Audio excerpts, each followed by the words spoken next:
English Pronunciation, Lesson 13. Topic: Pronunciation of T, the true T and the flap T. Part 1. From the beginning, it's been a very bitter winter. Back in December, we had a terrible ice storm, and many families, mine included, lost electricity.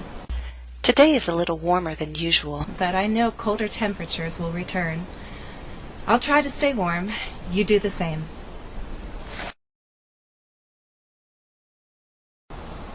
If you listened closely to my opening talk, I used a lot of words with the T sound. I did that to help you understand that there are different ways we pronounce T in American English. Now, in a previous lesson, I explained the omission of T. That is, when words are written with the letter T, but the T sound is not said.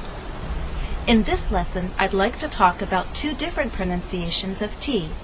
What I call the true T sound, as in talk, to, terrible, and what is called a flap T, or a tap.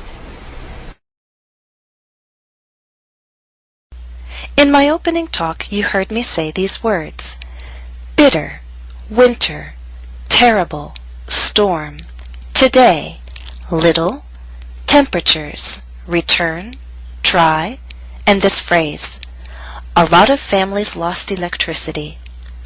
The T's in blue are a flap T. The underlined T's are a true T. By the end of this lesson, you should not only be able to hear the two different pronunciations of T, you should also have more confidence knowing when we use these two different sounds and how to make them yourself. Let's first talk about a true T sound. A true T sounds like this. T, t, t. You hear this sound in words like talk, true, stop,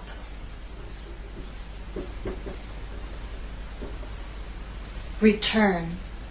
So the true T occurs at the beginning of words, either alone or with other consonants, or at the beginning of a stressed syllable. Return has two syllables, but it's the second syllable that is stressed.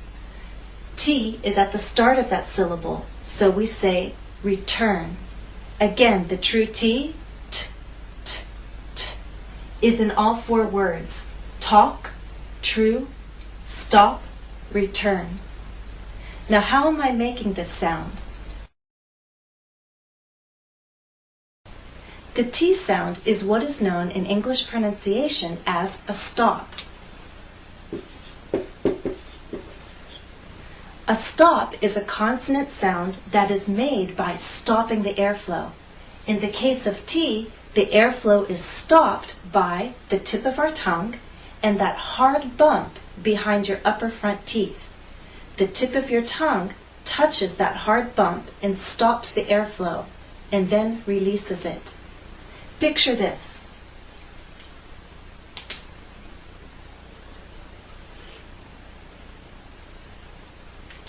These are your teeth, and this is the roof of your mouth. If it helps, I'll try to draw the face. Picture your nose, lips. Okay, here's the eyes. Okay, that's you. Your nose, your lips, your teeth, and there's that hard bump behind your upper front teeth. Now your tongue looks something like this. Okay, so the tip of your tongue touches that hard bump. The airflow is stopped. It cannot come out until the tip drops down and releases that air. That's why we call the true T a stop. So I want you to note three things when you make the T sound.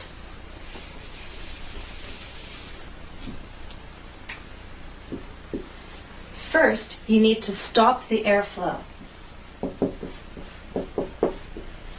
You stop it with the tip of your tongue and that hard bump behind your upper front teeth.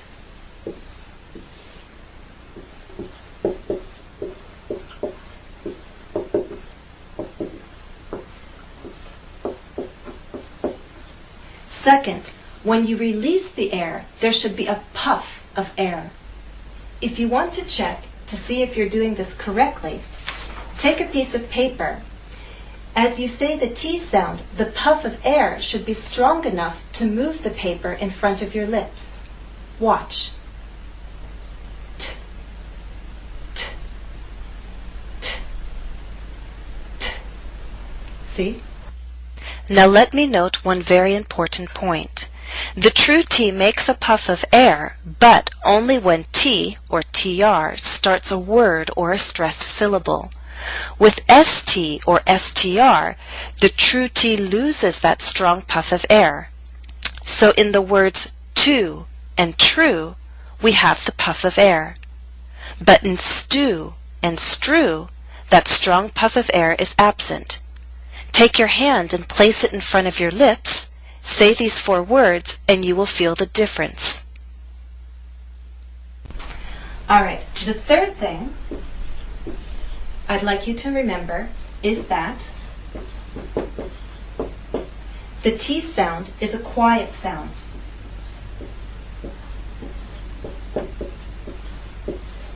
It's what's known as an unvoiced consonant, meaning there is no voice. You will feel no vibration when you make the T sound.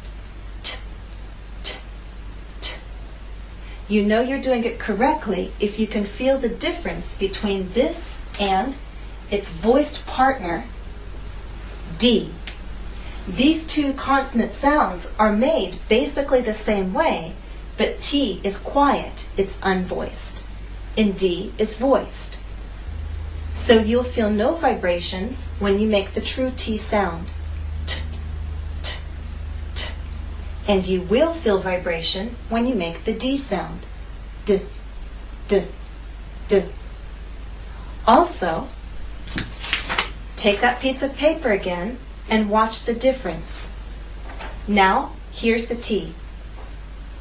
T, t, t. Here's the D. D, d, d. There is more air released. There's a puff, a strong puff with the T. That strong puff is not present with the D. Exercise 1. Listen and repeat. Group 1. All these words begin with the true T sound. Table, talk, tap, teach, time, touch, toy, turn, to. Group 2. All these words begin with a true T followed by an R. Traffic, train, tree, trend, triangle, trip, trouble, true, try. Group 3. All these words begin with ST or STR, so be careful not to release a strong puff of air. Stamp, stem, stick, stop, strain, stream, strong, strum. In Group 4, we have a true T in the middle of a word at the beginning of a stressed syllable. Attack, between, eternal, Italian, mistake. Note with the ST we do not have the strong puff of air. Again, mistake. Particular, retire, return. Please note, a true T is used in both primary and secondary stressed syllables. Let me help you understand through these 3 examples. Attack Attack is a word with 2 syllables. Stress is on the second. Attack. So T, although in the middle of the word, is at the beginning of a stressed syllable. So we have a true T, attack. Appetizer and secretary are longer words. They have both primary and secondary stress. Primary stress is at the beginning of these words, but the T still falls on a stressed syllable. It's secondary stress, a little weaker but still stressed. That's why it's still a true T. And we say appetizer, secretary. End of part 1. Please go on to the next part of this lesson.